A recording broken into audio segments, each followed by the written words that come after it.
Hi, I'm Jeff with Dakota Pharmacy, and I've been a pharmacist for going on 20 years now. And about a year and a half ago, I came across a discipline in pharmacy called sports pharmacy. After I heard that, I would just kind of just soaked up every information I could find this. And what a sports pharmacist is a pharmacist that specializes in medication management in athletes, specializes in supplement management in athletes, and can also specialize in nutrition management. So, because nutrition and supplements kind of go hand in hand. And then the other thing pharmacists do a lot of is dealing with banned substances and a thing called therapeutic use exemptions. So for athletes that are on prescription medications that are actually banned, there are a fair number of medications that you get day to day, every day, wouldn't even think about, are actually banned by the World Anti-Doping Association, United States Anti-Doping Association. And so they handle anything called a therapeutic use exemption, which is a paperwork that you fill out and submit to say this athlete needs this for legitimate medical use. So about 3 weeks ago, I went to the first ever Sports Pharmacy Summit. It was located in Fort Lauderdale. It was a two-day conference, and it was great. We had physicians from the Miami Dolphins come in and talk. We had physical therapists from Old Bull Athletics. We had former NFL player Julius Thomas come in and speak about mental health in athletes. It was a very diverse conference. We had physical therapists, we had strength and conditioning coaches, we had registered dietitians, we had pharmacists, of course, we had physicians. It was just a very diverse, multiple disciplinary type of conference. Learned a lot. We had lectures on sleep and how that affects performance, mental health and how that affects performance, inhaler use in athletes. There was talks about concussions, concussion protocols, female athletes and how their hormones can differ sometimes from athlete to athlete. Just overall, just a great experience. It helped me network across the country. So I met all kinds of different sports pharmacists. I met sports pharmacists from Turkey. I met sports pharmacists from Brazil. I met sports pharmacists from London. So it was just a great conference. I learned a lot. I thought it was great as far as learning where we're going with the profession. I think this profession or this discipline in pharmacy is very new. I would say probably in the last year and a half. It was really promising because I met a pharmacist that works with the Florida Panthers, the Miami Dolphins. And so I think there's a need for this. I think it's a really good field to have a pharmacist implemented into sports, whether it be from the high school athlete to the college athlete to even elite athletes. And it's not even, you don't have to be an athlete. If you're looking to better your life and feel better every day and perform better in the gym just for your own personal use, sports pharmacy can help you with that. It doesn't have to be, we're worried about banned substances or we're working with a professional sports team. And I tell people all the time that when we're looking at banned substances, even though you're not a tested athlete, you should be considering it because you don't want to be putting something in your body that's not really what you think it is. And so a lot of supplements, sometimes if we're not careful, can have banned substances unknown to you because it's just not listed on the ingredients, listed as proprietary, or it was just banned and you weren't aware of it. So even if you're not a tested athlete, that's still an important part of what you should be considering when you're looking at supplements. And that's where a sports pharmacist can help you with that. That's what we do.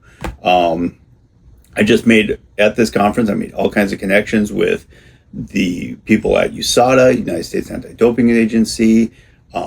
Just all in all, it's just a great convention. Looking forward to the one next year.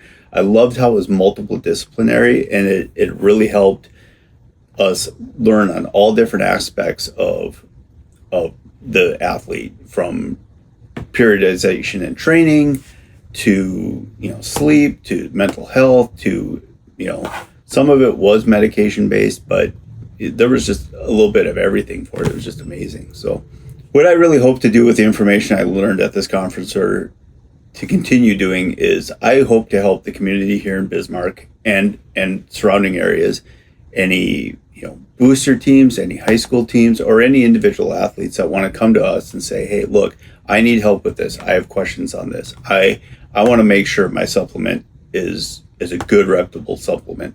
And here with us here at Dakota Pharmacy, we're going to make sure you do that.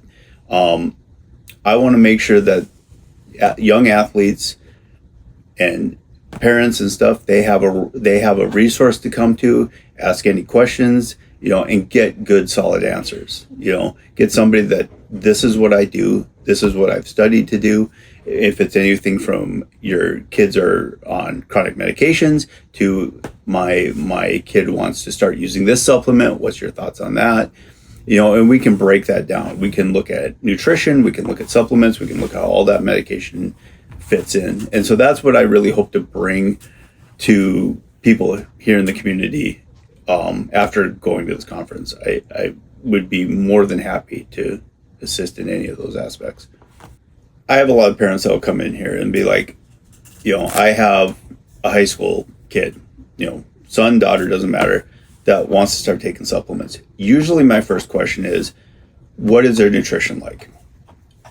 Younger, and as the athlete is younger, talk middle school, that's even more paramount for me. For me, I want to make sure that have their nutrition on lock. And I understand there's variations to that, but have their nutrition pretty well figured out. Eating whole foods, eating a well-balanced diet, make sure they're eating enough, stuff like that. If we can get as much nutrients from food that we can and have that be as maximized as can, then we can start looking at supplements. And the reason I say that is because supplements are not without risk. I mean, anything we put in our body is not without risk. So I want to make sure that we're maximizing and building those good base habits for that young athlete before we start adding supplements. Because I think we can get a lot more from whole foods than we can from supplements. In fact, I was just reading an article the other day about whole foods, getting your protein from whole foods versus protein powders. And there's actually a study out there, I believe it was done by Dr. Andy Galpin, if I remember correctly, but where he looked at protein powders versus egg white protein powder versus whole eggs. And he found there's more muscle building benefits from whole eggs. So we get a lot more bang for our buck through whole foods than we do just from supplements. So that's my first approach, is to make sure that their nutrition, making sure they're eating well-balanced diets, fruits, vegetables, and making sure they're maximizing their protein intakes. Then from there, we can look at supplements. I tend to side with the very safe, well-studied, nothing crazy. I think creatine is a great first supplement for young athletes. And I usually wouldn't start doing that until almost the high school range, just depending on who the athlete is, depending on, and that's all done in conjunction with parents. I would never recommend anything for a young athlete that I haven't discussed that with their parents and they feel 100% comfortable with. But creatine's an easy one and relatively inexpensive. I tend to stay away from any pre-workouts, because really pre-workouts are just caffeine. All the other stuff in there is really not dosed high enough to make a huge difference, and the gain from using that is pretty marginal. So definitely stay away from any pre-workouts. The other big concern is energy drinks. That's always a conversation I have with parents too, is how much energy drinks are your son or daughter consuming. That's a concern. Large amounts of energy drinks, just not healthy. And you want to make sure that a lot of times they'll report just caffeine in there, but there's other substances that work very much like caffeine that aren't reported, so they can make it look like there's less caffeine in them, but yet there's things in there that have the same effect of caffeine. So again, I'm Jeff with Dakota Pharmacy. If you have any questions on sports pharmacy, come on down. I'd love to help you out.